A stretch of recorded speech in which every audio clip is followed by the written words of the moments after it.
Let's go. Last video, night before the first game of the year. So, first game is Thursday, September 10th. Tonight's Wednesday, September 9th. Last video is on my own team.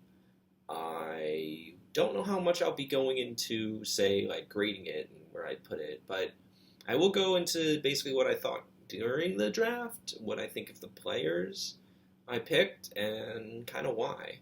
So, let's get started. So first round took Ezekiel Elliott.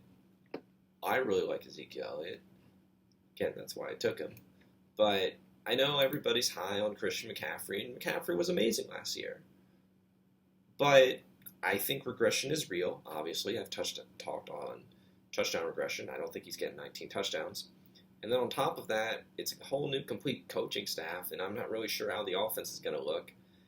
And on top of that, anytime a running back in the last 2 decades has gotten, well, basically, anytime in the last 5 decades a running back has gotten 400 touches, there's been regression. There are some obvious, players that didn't have regression. Barry Sanders comes to mind. LaDainian Tomlinson is the last one. Terrell Davis. I mean, those are all Hall of Fame running backs. Do I think Christian McCaffrey's a Hall of Fame running back? I don't know. He could be. Do I think Ezekiel Elliott is after 4 years? Yeah, probably, if he keeps it up. So, in 4 years, Elliott's been a top 3 running back in 3 of those years. The 1 year he wasn't. He was suspended for 6 games, I want to say. And he's averaged 4.5 to 5 yards every season. Last year, he basically had another 1,350 yard season, so close to 1,400 yards, and that's just rushing. Receiving at another 420. I mean, 1,700 yards, double-digit touchdowns, like 14, and he does this year after year after year after year. It's just super safe. Do I know who's going to be the number 1 fantasy running back in football? No. Could it possibly be McCaffrey? Could. The chances of the number 1 running back in fantasy being the same player the very next year has been done since Adrian Peterson. So I don't know how much I believe that. So yeah, for me, I think McCaffrey could break down. He could get hurt. I think there's going to be some regression. I don't know what the offense looks like. And I know everything about Elliott. And even with a new head coach, they still kept the offensive coordinator. So I really, really like Ezekiel Elliott. I felt like he was the safest pick. That's why I went all the way to number 1. I wasn't going to bother just maybe I can play some games and go be at 5 or 7 or whatever. No, I'm going to go if you're going to leave a pick for me, I'm going to go get that pick. I'm going to know exactly who I want with it. I'm not going to think about it. We're just going to take the player that I want. So that's what I did. So after that, obviously, I like the turns. Went all the way back down to Julio Jones. I've mentioned before, I had 20 running backs, first and second round grade. They were all gone. The way I kind of think of this is if you made an offer to me straight up, and it was said player for Julio Jones, would I do it? So looking at the board, you can see, there's Mark Ingram, Cam Akers, Chris Godwin, Travis Kelce. If you offered any of those players to me, 1 for 1, for Julio, would I do it? So for me, the answer is no. Julio's been a top 5 receiver 6 years in a row. It doesn't get any safer than that. He was 6 yards short, so he had 1,394 yards of having another 1,400 yard season for the 6th year in a row. Some people like to harp on, he doesn't get very many touchdowns. He usually only averages 6, but he's always, at some point, the regression will come back maybe. And if it doesn't, he gets so many yards, it doesn't matter. He's still a top 5 receiver. You can't pass on that. Again, I've talked about it. Ronald Jones was the pick before him. I didn't even have a 5th round grade on Ronald Jones. There's no way I was going to take him, especially not this high. I mean, that's crazy. So I was surprised elite receivers fell all the way back to me. only 3 non-running backs were taken before I took Julio in the second round, and 2 of them were taken by Ryan, who went wide receiver heavy. Go figure. And then, again, same kind of deal with DeAndre Hopkins. If you offered me X player on the board for DeAndre Hopkins, would I do that straight up? Again, I looked at everybody on the board, and the answer is no. Hopkins was the number 10 fantasy wide receiver last year. He missed a game, but before last year, in 3 of the previous 4 years, because he was basically 2016 was kind of rough. They had like 3 different quarterbacks. The coach got fired. So 3 of the previous 4 years, he'd been a top 5 receiver. Last year, he was still a top 10. So 4 of the last 5 years, he's been a top 10 receiver. I'm aware he went to Arizona. I'm aware it's a new environment, new team, new coach, blah, blah, blah. He's in the prime of his career. He just signed an extension. They really like him, and they're building the offense around him. I know the NFC West is not the greatest. It's very difficult. Seattle has really good pass defense. So does San Francisco. So does the Rams, probably with Jalen Ramsey. I don't care. DeAndre Hopkins is that good. DeAndre Hopkins is probably going to the Hall of Fame, too. Hall of Fame receivers, 2 of them. They've been doing this for basically half a decade, both of them. It was just crazy to me that both of them fell this far, and I can't pass that up. 2 Hall of Fame receivers. That's wild. So, yeah, that's why I went receiver, because it just didn't make any sense to me to just, reach on a running back here. Why? Because I need a running back? I can figure that out. The same way I figured out with the rookie running backs, if there's one thing I know I'm really good at, it's finding running backs. So I was just like, why not leverage that and just take the receivers, because they're there and they're great. So I did. The next one was actually my favorite pick. It's my favorite pick of probably this draft, surprisingly. So I took Allen Robinson the second.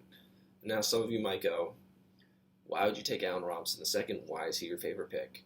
He plays for the Bears. Trubisky is, again, named the starter and still the starting quarterback.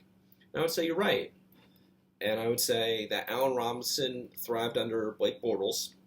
I would say last year, people don't know, Allen Robinson was 3rd in the league in targets. Number 1 was Michael Thomas with 185. Number 2 was Julio Jones with 157. Number 3 was Allen Robinson with 154. And number 5 was DeAndre Hopkins with 150. Now, obviously, Hopkins is in Arizona, but I'm still basically banking on the same amount. So I got 3 of the top 5 receivers in targets, and Robinson's been thriving under bad quarterbacks his whole career. Trubisky, Blake Bortles. It's like an infinite loop of terrible. So either A, Trubisky continues to feed him like the monster that he is, or B, he gets a better quarterback at some point in the future, which I'm probably banking on, which is Nick Foles. Either way, Robinson's a top 10 receiver in the NFL. People just don't know it because he's in Chicago. I had Robinson as my number 7 receiver going into the year. My top 5 was Michael Thomas, obviously Julio, DeAndre Hopkins, Devontae Adams, Tyreek Hill, and I actually also really liked Kenny Galladay. So that was my top 6, and then I had Allen Robinson. So to get him all the way back on the turn, I was so happy about. I was elated about it, because, I like Lockett, and, A.J. Brown was a breakout last year, and Thielen's been great, and, DJ Moore had a good year. Again, another player. Basically, other than the year that he tore his ACL, he's been thriving in, bad environments for half a decade. People don't remember, he had a 1,400-yard season with freaking Blake Bortles as his quarterback. All right? Dude's great. I was surprised he fell that far. And now I need a running back. So, yeah. That is where we picked Adrian Peterson.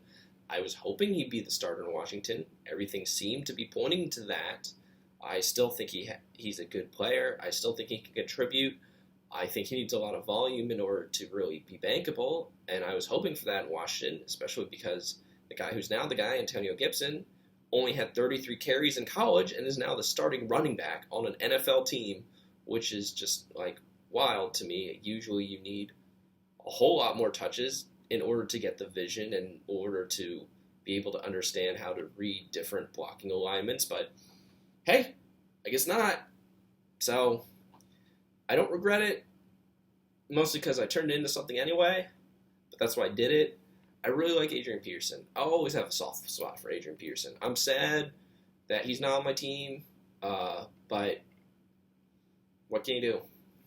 So he still had a good year last year. He had almost 1,000 yards last year. I hope he keeps chugging away and hanging on in the league, and I hope someone allows him to be the starter at some point. So after that, I've mentioned this before, say it again, plant your flag players you overdraft, who you really believe in. One of them was Hayden Hurst. He probably could have gone like 2 rounds later, but I really wanted him. And I was like, let's just go get him.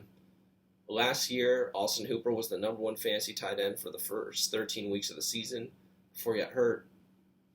Austin Hooper's in Cleveland, right? The only pass catchers, I guess they brought in Todd Gurley and his arthritic knee, so we'll see if he lasts. Julio and Calvin Ridley. That's it. Hurst is probably the number 3 option behind Julio and Calvin Ridley in the pass game. Can he do what Austin Hooper did last year? Yeah, I think so. People forget that in the 2018 draft, the Ravens took Hayden Hurst before they took Lamar Jackson. That's how much they believed in Hayden Hurst's talent. Now, obviously, then they also took Mark Andrews in the 3rd round. So, obviously, he got traded away, but he was like the number 2 tight end on the Ravens. Now he's the number 1 tight end, and he's a former first-round pick. And they traded a second-round pick for him. He's really, really good. Actually, it's kind of funny. That second-round pick that they traded away for him was the second-round pick they got from the Patriots for Mohamed Sanu, and that second-round pick became J.K. Dobbins on the Ravens. But I think Hayden Hurst is fantastic, and I think the Falcons' offense is one of the most pass-heavy offenses in the NFL. So yeah, I really wanted Hayden Hurst. Again, I'm aware I took Julio in the 2nd round. When I took Julio, I was just like, I still have Hayden Hurst. I still want to get him, but I don't think I want to start both of them because that just sounds self-defeating.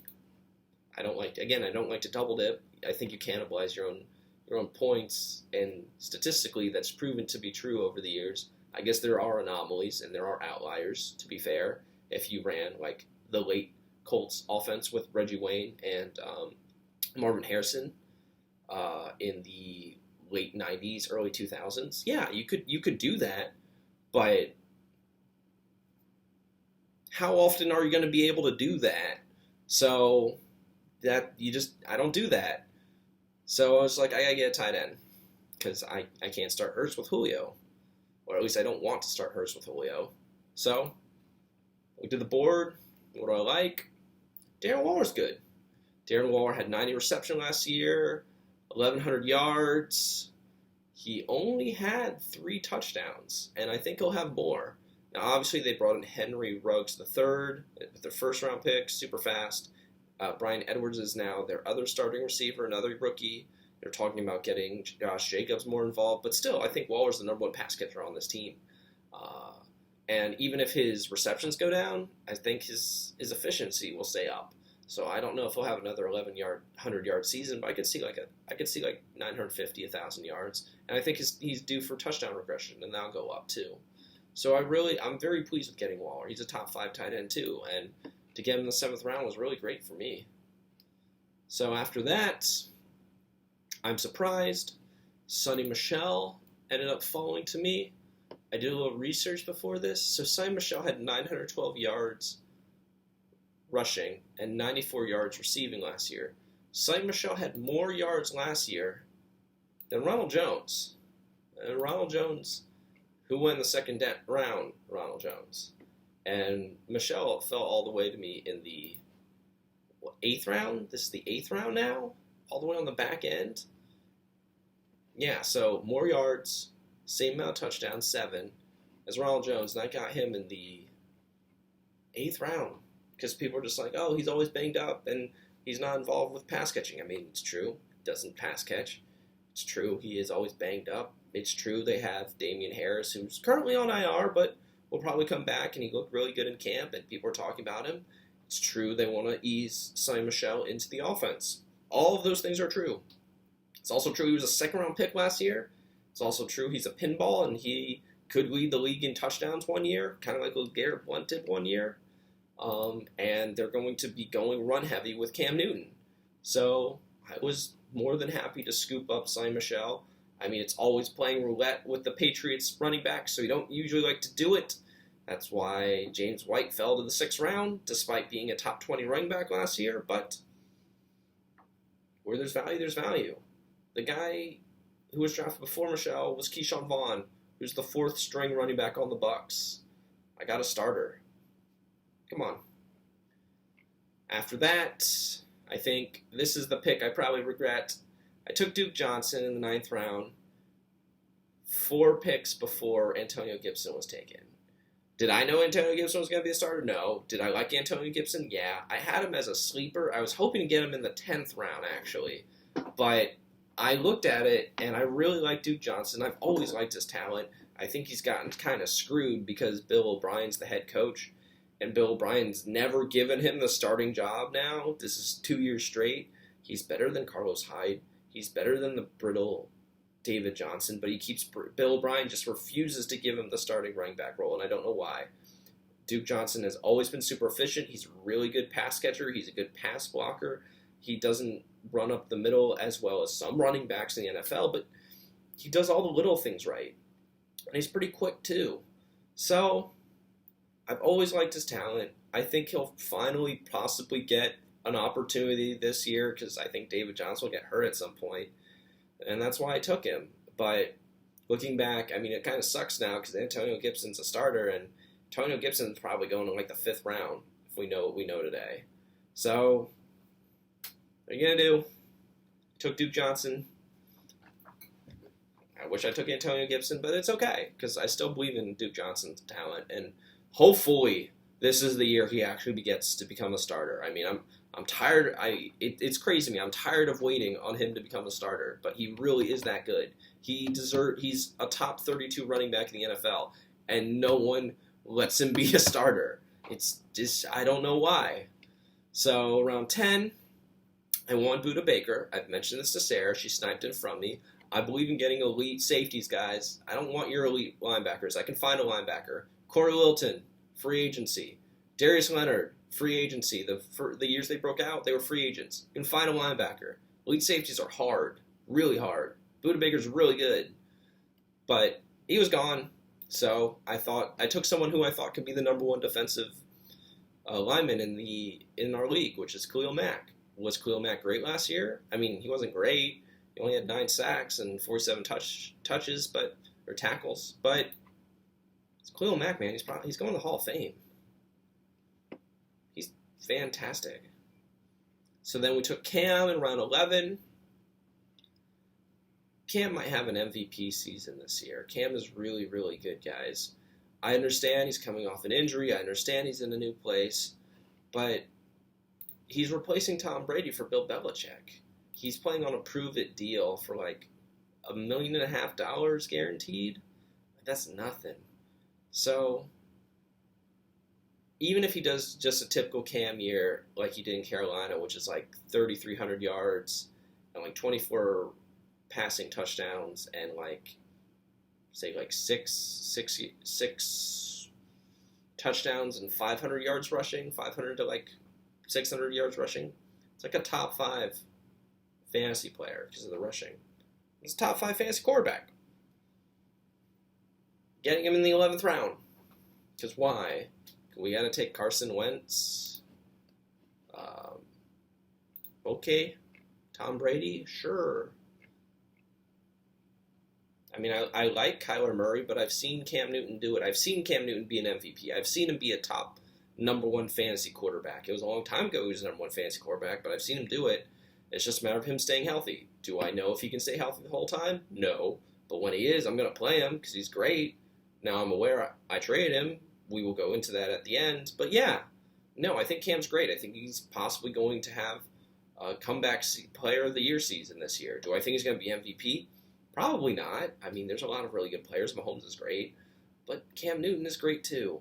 And I think a lot of people are sleeping on him and they're doubting Belichick. You don't bet against Belichick.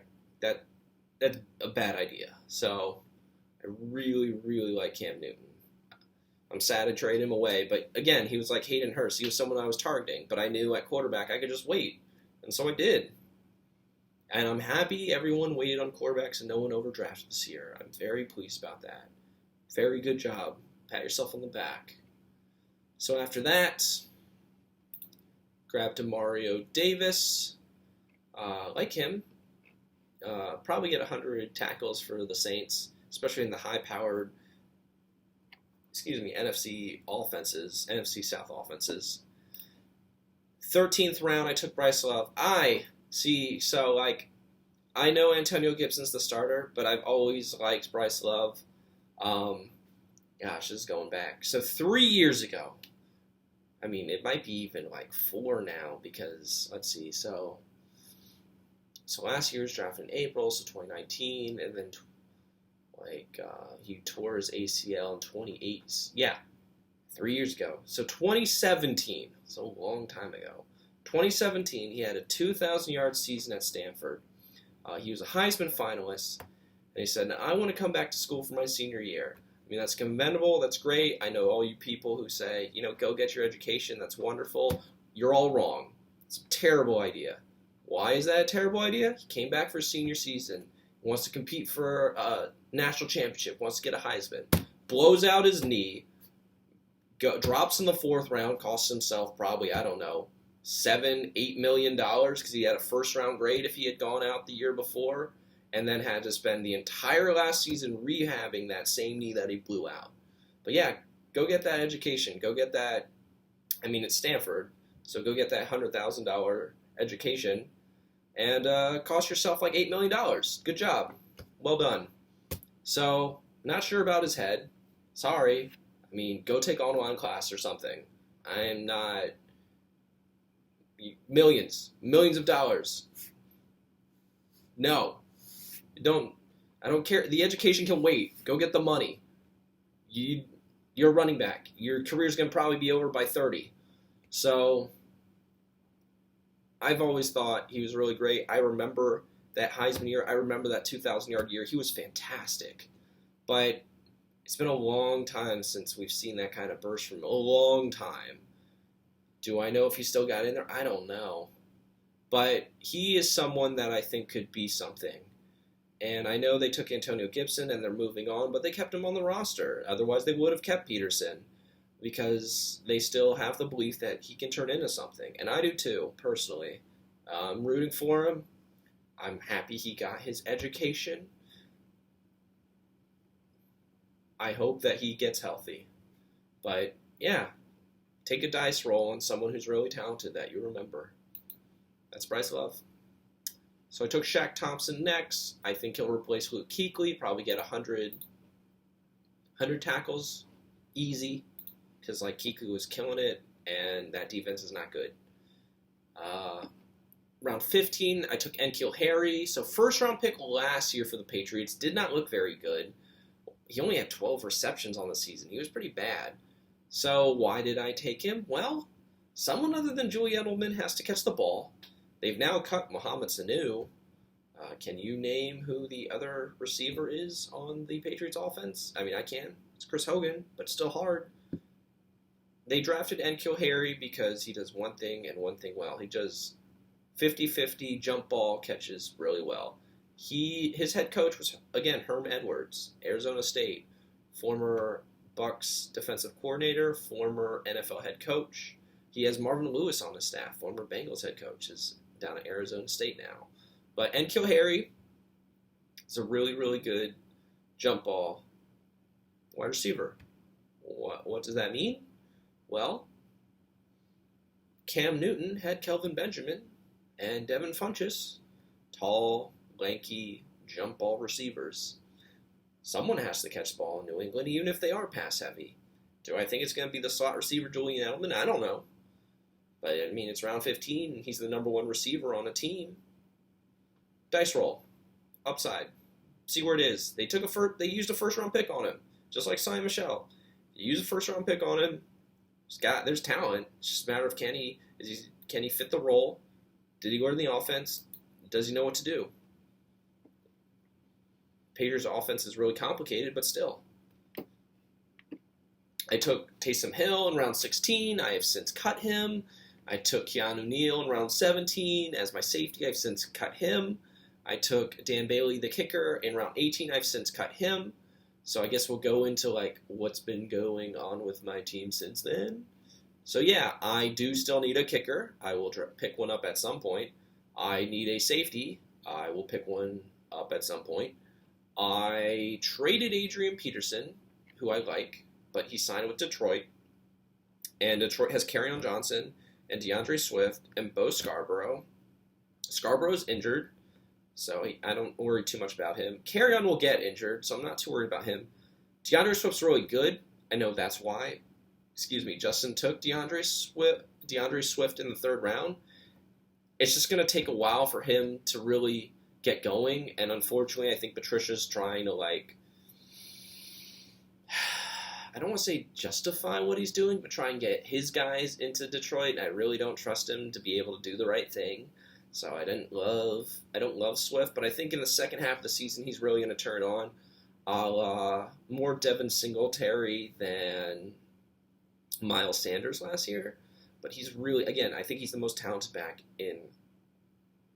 that was taken as a rookie this year. So it's just a matter of time until he takes control of that. But in the meantime, I traded Peterson because the way I looked at it was like, well, he's essentially going to be one of these two guys as handcuffs, and I know Justin has doesn't have a lot of running back depth. I think he's got quite a few depth receivers, as I mentioned in his video. Why not just go get one? So I did. I got his 8th round pick, which was Christian Kirk. I like Christian Kirk. I know he plays on the same team as DeAndre Hopkins now, but I also think he could get 1,000 yards receiving as well, because that offense is going to be a lot of pass, and then Kenyon Drake's going to kind of do what Todd Gurley's doing in Atlanta. So, yeah, I like Christian Kirk, but Sarah was right. I picked him up to trade him. I was already in trade discussions with, funny enough, I was already in trade discussions with Stefan, who asked me about Cam Newton, and then I was just like, oh, I need to move Adrian Peterson. Okay, let me go find something that I can move to possibly get this expedited. So I did. I picked up Christian Kirk, and then I traded Cam Newton. I really like Cam, as I mentioned. I think he could possibly be the MVP. You don't usually trade players like that. Look at Lamar Jackson last year. Could Cam Newton be that? I don't know. If he stays healthy, there's a possibility. It's not out of the realm of possibility, and that would suck to trade away. But if I like all my receivers, and I like Ezekiel Elliott, and I like my tight ends, I don't have a whole lot to trade in order to get a running back. So something's going to have to go. So it was Cam. He asked me if Cam was available, and I was just like, yeah, everybody on my team's always available. If you meet the price on a player, I will trade that player. I don't care who it is. Anyone who says something's untouchable doesn't know anything about negotiation. Nothing is untouchable. All right? There is always a price. It's just a matter of finding out what it is and negotiating it. So, yeah. And I traded away Bryce Love, who I like. Still pretty injured, but might turn into something. He might be competing with Gibson towards the end of the year for that job. And it certainly helps out Stefan, because he gets the handcuff to Antonio Gibson, and I get the handcuff in Frank Gore and Le'Veon Bell. Now, why did I trade for Bell when I talked so much in Stefan's video about how much I hate the Jets and I hate their offense and I don't like Bell this year? All of that is still true. I very much asked about the other running backs on Stefan's team. I really like Clyde Edwards-Helaire, but I probably wasn't going to get him. I like Cam Akers replacing Todd Gurley, but there's a higher price tag on him as well, despite the fact that Bell was taken before him. I really like Antonio Gibson in Washington, because apparently they see him kind of like a Christian McCaffrey hybrid player, because he only had 33 carries in college, and this guy's a starting running back.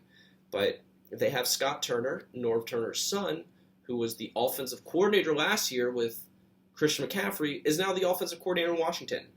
So, yeah, that's what they're going to do. That's why they got rid of Peterson. I like Gibson. Who's available? Le'Veon Bell's available.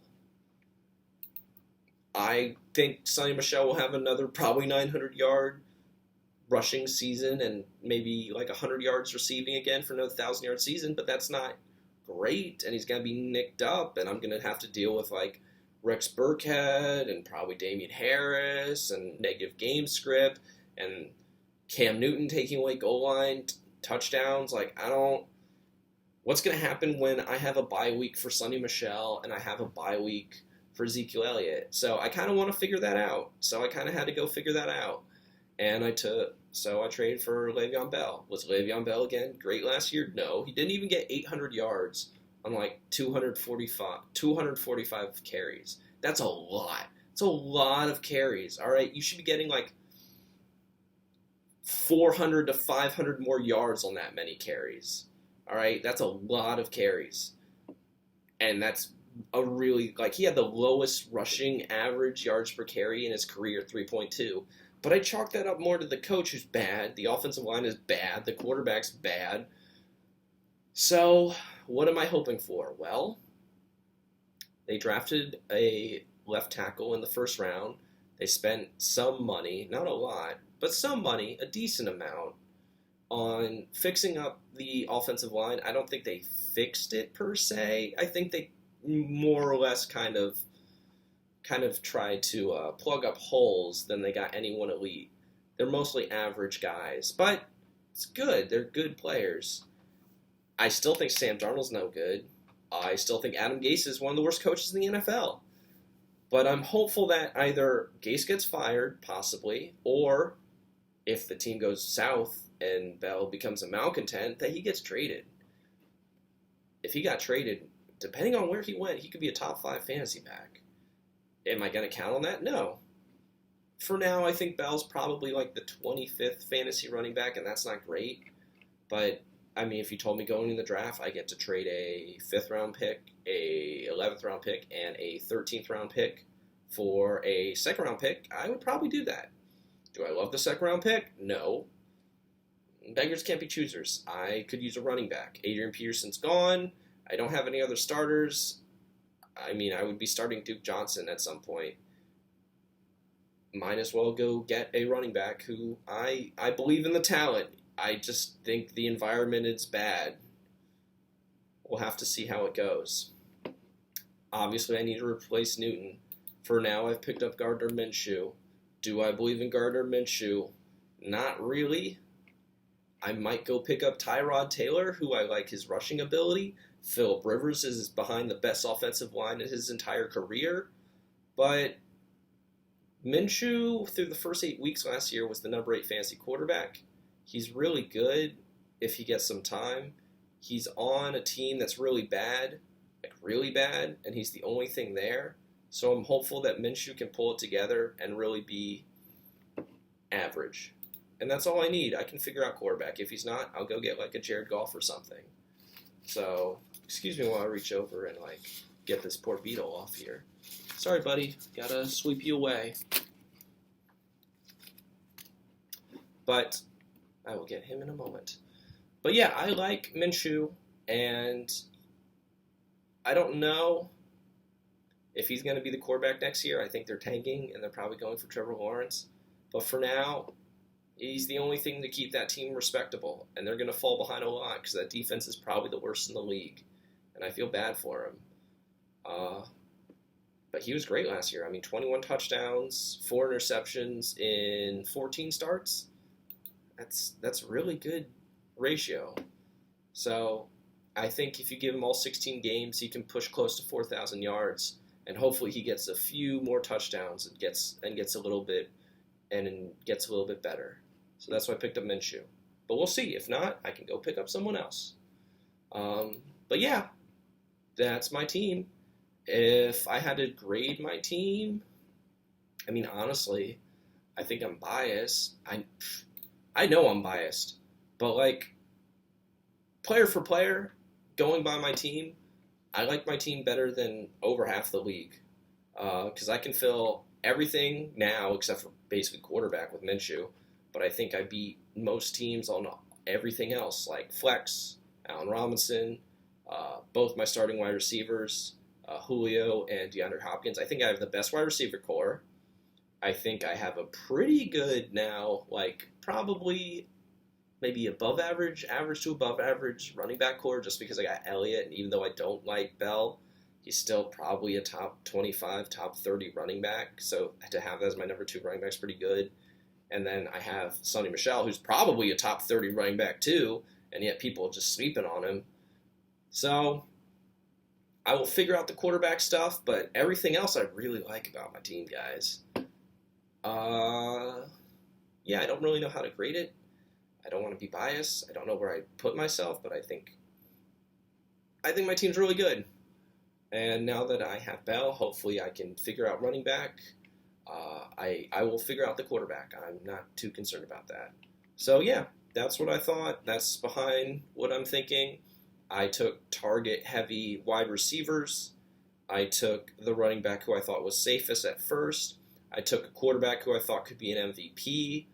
I traded said quarterback because I wanted to shore up a weakness I saw on the team and do it, and hopefully there's some upside there. And if not, I can always trade away Le'Veon Bell for something because running backs always have value. I got defensive players who I like who get high tackle rates. I'll figure out the kicker, and my bench is super stocked right now. I didn't even mention I've picked up what? I still somehow have... Yeah, Deshaun Jackson's still on my bench, so I picked him up from Alex and Hannah, and he's just kind of chilling. I know there's teams in the league that don't want him, but for me, I mean, there's no other Eagles receivers right now, so it might as well just kind of see if there's something there. I don't know. He's on my team. We'll figure it out. So, and I got Scotty Miller, though we'll see how long he lasts on my team because I still need a kicker and a safety. But, yeah, that's kind of what I was thinking. I think my team is a case study for maybe not going full on wide receiver, but in a sense, just kind of trying new things. The thing I like with drafting is I don't want to be set in one simple way, and I believe always in adapting. So last year, rookie running backs. This year, wide receivers. Next year, maybe I go triple running back. I don't know. Maybe I take a tight end. No, I'm not Robbie. I'm not going to take a tight end high. Ew. Why? But yeah, you have to adapt, and you can't control the board. You can only control what's in your control. So I went for receivers that I really liked, who I thought were relatively safe, and try to take some upside on the back end. We'll see how it goes, but I still don't really like Bell on my team, though, man. It sucks. I hate the Jets. They're so bad. I don't know how you're a fan of them, Rich. They're so bad. Really? Christopher Johnson, who's making disparaging marks about African Americans while being the freaking ambassador to the United Kingdom? Is their owner the guy who inherited Johnson & Johnson is their owner? And he's doing that? Ugh. No wonder they've been bad all this time. Just terrible ownership. I just want Bell to get traded out of there, man. If he can just go to the Steelers, please. Please. I don't... 3rd round pick, 2nd round pick, whatever. Just get him out of there. Save him. You're wasting a Hall of Fame player on the Jets. They suck. Ugh.